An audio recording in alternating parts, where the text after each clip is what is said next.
Acara zikir kebangsaan di halaman Istana Merdeka pada Kamis malam lalu menjadi momentum untuk pertama kalinya Presiden Jokowi meminta maaf terkait dengan jabatannya sebagai pemimpin negara.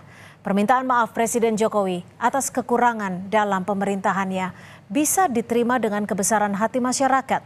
Evaluasi atas kebijakannya tetap perlu dilakukan, alih-alih dimaklumi. Pelemahan demokrasi ataupun kemunduran reformasi di masa pemerintahan Jokowi membutuhkan koreksi. Inilah catatan Kompas TV, maaf Jokowi dan harapan pilkada tanpa intervensi. Ingin memohon maaf yang sedalam-dalamnya atas segala salah dan kilap selama ini, khususnya selama kami berdua menjalankan amanah sebagai Presiden Republik Indonesia dan sebagai Wakil Presiden Republik Indonesia. Tapi kalau permintaan maaf dalam konteks kenegaraan itu harus disebutkan oleh Presiden Jokowi. Mana sih sisi kelemahan yang dianggap kelemahan oleh Pak Jokowi sehingga beliau merasa meminta maaf kepada rakyat Indonesia? Tolong sebutkan, kalau enggak ya ini permintaan basa-basi.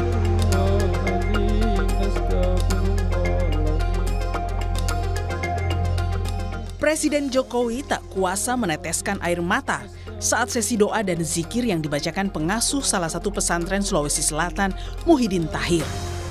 Di tengah acara, Jokowi meminta maaf atas kekurangannya dalam memimpin Indonesia selama 10 tahun ini. Dirinya menyadari, sebagai manusia biasa, ia tidak mampu menyenangkan semua pihak. Harapan semua pihak pun tak mungkin dipenuhi semua. Bahwa sebagai manusia, kami tidak mungkin dapat menyenangkan semua pihak. Kami juga tidak mungkin dapat memenuhi harapan semua pihak. Saya tidak sempurna, saya manusia biasa. Kesempurnaan itu hanya milik Allah Subhanahu wa Ta'ala. Sikap Jokowi ini mendapat apresiasi Partai Amanat Nasional.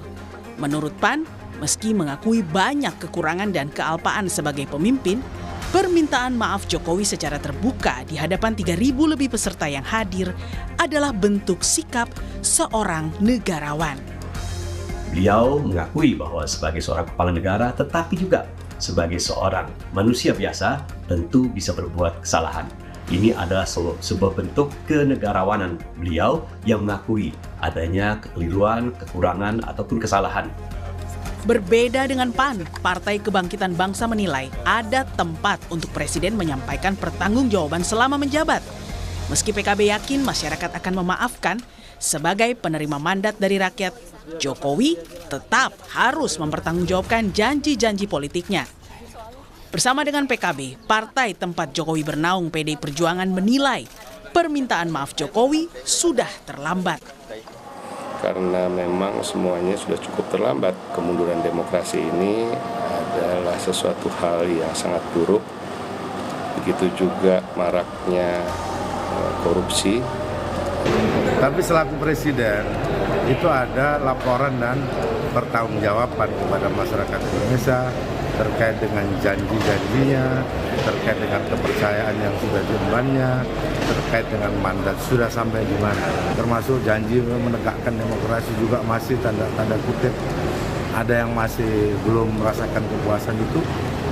Termasuk juga janji untuk pindah ibu kota juga sampai hari ini juga belum. Pertumbuhan ekonomi dan pengangguran masih cukup lebar. Banyak juga yang kena PHK. Nah, itu janji pertumbuhan 7% tidak tercapai. Lazimnya, sebuah permintaan maaf mendapat respons yang positif. Namun, timbulnya pro kontra menanggapi maaf Jokowi dinilai pengamat politik BRIN Siti Zuhro disebabkan karena ada catatan ketidakpuasan yang belum dijawab oleh Jokowi selaku presiden. Jadi kalau memang betul ya kepuasan itu sangat mendominasi masyarakat, tentunya tidak perlu ada pro kontra. Ya logikanya. Tidak perlu ada pro kontra. Kalaupun seandainya muncul kontra terhadap sebagian besar yang sangat puas, itu tenggelam biasanya. Keputusan Jokowi yang mengizinkan putra sulungnya Gibran maju dalam kontestasi Pilpres dengan mengubah aturan di Mahkamah Konstitusi menurut Zuhro, meninggalkan noktah merah bagi hukum di Indonesia. Lah itu yang mungkin masih dipertanyakan untuk Pak Jokowi. Karena apa? Yang beredar luas yang dirasakan itu contoh, mengapa kok harus gitu ya, putranya sendiri diusung gitu ya, sementara dari cuman wali kota mendadak langsung seperti itu dengan mengubah umur. Itu contoh. Lah mungkin kalau kita bisa nerima, sebagian besar kita belum. Ini gimana? Dianggap masih memberikan legacy, memberikan satu noktah pada hukum kita, etika kita gitu ya, dan sebagainya. Dan memasuki masa pendaftaran Pilkada serentak bulan Agustus ini, independensi istana kembali diuji. Masuknya nama putra bungsu Presiden Kaisang Pangarep dalam bursa Pilgub Jakarta dan Jawa Tengah memunculkan kekhawatiran sejumlah pihak. Sangat disayangkan bagaimana pesta demokrasi pilkada terbesar pertama kali di Indonesia bukan ditentukan oleh masyarakat dari bawah. Pencalonannya bukan ditentukan oleh hasil survei yang representasi suara dari pemilih di bawah, tapi ditentukan oleh kepentingan yang tidak terkait dengan daerah tersebut oleh pihak-pihak tertentu yang memang sekarang dianggap memiliki kekuasaan lebih. Tarik-menarik kekuatan politik mulai terasa khususnya di Pilkada Jakarta. Tarik ulur koalisi pendukung Prabowo Gibran yang tergabung di dalam KIM disinyalir akan mengusung Ridwan Kamil sebagai calon gubernur.